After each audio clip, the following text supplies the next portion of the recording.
আজ আমি বানাবো কাজু পনির। এটা বানাতে আমার পনির, কাজু, আদা, টমেটো, লঙ্কা আর আলু লাগবে। আলুটা অপশনাল, চাইলে নাও দিতে পারেন। আমি প্রথমে টমেটো আর কাজুটা পেস্ট করে রাখলাম। এরপর কড়াইতে তেল দিয়ে তেলটা গরম হয়ে এলে তার মধ্যে আমি নুন হলুদ মাখানো আলুগুলো ভাজতে বসিয়ে দেবো। অন্যদিকে আমি পনিরটা গরম জলে নুন দিয়ে ভিজিয়ে রাখলাম। পনির ভেজে জলে রাখার থেকে এভাবে রাখলে বেশি সফট থাকে। আলুটা ভাজা হয়ে এলে আমি ওই একই তেলের মধ্যে ফোড়ন দেব জিরে, শুকনো লঙ্কা আর গরম মশলা। মশলাটা সুন্দর গন্ধ বেরিয়ে এলে তার মধ্যে আমি দিয়ে দেব পেস্ট করে রাখা টমেটো, আর টমেটোর বাটি ধোয়া জলটাও এর মধ্যে দিয়ে দেব। এই সময় গ্যাসের ফ্লেমটা মিডিয়ামে রাখলেই হবে। এতে আমি পরিমাণ মতো নুন হলুদ দিয়ে ভালোভাবে কষিয়ে নেব। টমেটোটা ভালো কষানো হলে ঝোলের মধ্যে ক্রিমি ব্যাপারটা খুব ভালো আসবে, টমেটোর কাঁচা গন্ধটাও থাকবে না।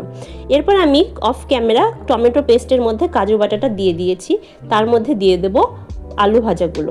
কাজু বাটা দেওয়ার পরে বেশিক্ষণ রান্না করার দরকার নেই। এরপর আমি দিয়ে দেবো পনিরগুলোকে ভালোভাবে মশলার সাথে মিশিয়ে নেব। এই সময় গ্যাসের ফ্লেমটা কিন্তু অবশ্যই একদম লো রাখতে হবে, নাহলে পনিরটা লেগে যাবে।